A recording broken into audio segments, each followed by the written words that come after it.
خود جاننا پڑتا ہے۔ 50 سال پہلے دیا سلائی اور لائٹر کا رواج نہیں تھا۔ دیہات کے لوگ ایک دوسرے کے گھروں سے آگ مانگ کر اپنا چولہا گرم کیا کرتے تھے۔ اس زمانے کا واقعہ ہے کہ ایک خاتون اپنے پڑوسی کے گھر گئیں اور پوچھا کہ کیا آگ ہے؟ پڑوسی خاتون بولیں، ہاں بہن، طاق پر رکھی ہے۔ یہ خاتون بڑھاپے کی وجہ سے بہت کم سنتی تھیں، اس بنا پر ان کے لیے اس غیر متعلق جواب کا عذر تھا۔ مگر بہت سے لوگ جن کے آنکھ اور کان پوری طرح درست ہوتے ہیں، وہ بھی اکثر اس سے زیادہ مختلف ثابت نہیں ہوتے۔ جنرل JN چودھری نے جنوری 1971 میں قومی تحفظات کے مسائل پر لیکچر دیتے ہوئے کہا تھا کہ دفاع میں خبر رسانی یعنی انٹیلیجنس کی بڑی اہمیت ہوتی ہے۔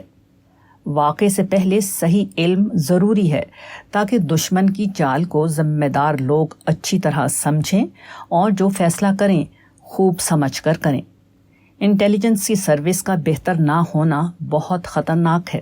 اس سلسلے میں انہوں نے انٹیلیجنس کی ناکردگی کی ایک دلچسپ مثال دی۔ انہوں نے بتایا کہ 1961 میں جب ہندوستان نے گوا میں فوجی کارروائی کی تو اس کے دوران جنوبی کمان سے وائرلیس پر پوچھا گیا کہ کیا پرتگالیوں کے پاس آرمڈ کار اور ٹینکس ہیں؟ وہاں سے جواب آیا، ٹینکس تو ہیں مگر ان میں صرف 15,000 گیلن پانی کی گنجائش ہے۔ سوال جنگی ٹینک کے بارے میں تھا اور جواب پانی کے ٹینک کے بارے میں ملا۔ کوئی اجتماعی کام اسی وقت صحیح طور پر انجام پاتا ہے جبکہ اس سے متعلق تمام لوگ اپنے حصے کا کام ٹھیک ٹھیک انجام دے رہے ہوں۔ اجتماعی کام ہمیشہ مشترک ذمہ داری پر ہوتا ہے۔ اگر ہر ایک اپنی انفرادی ذمہ داری کو ٹھیک ٹھیک ادا کر رہا ہو تو گاڑی کامیابی کے ساتھ چلتی رہے گی۔ اگر ان میں سے کسی ایک نے بھی اپنے حصے کا کام کرنے میں کوتاہی کی تو وہیں گاڑی ٹھپ ہو جائے گی، کیونکہ کوئی شخص دوسرے کے حصے کا کام نہیں کر سکتا۔ نیز یہ کہ ہر بات بتائی نہیں جا سکتی۔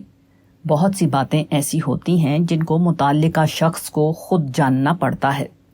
ہر شخص کو اتنا ذمہ دار اور باشعور ہونا چاہیے کہ وہ بتائے بغیر یہ جان لے کہ کسی معاملے میں اس کو کس قسم کا حصہ ادا کرنا ہے، یا کسی وقت خاص میں اجتماعیت اس سے کس چیز کا تقاضا کر رہی ہے۔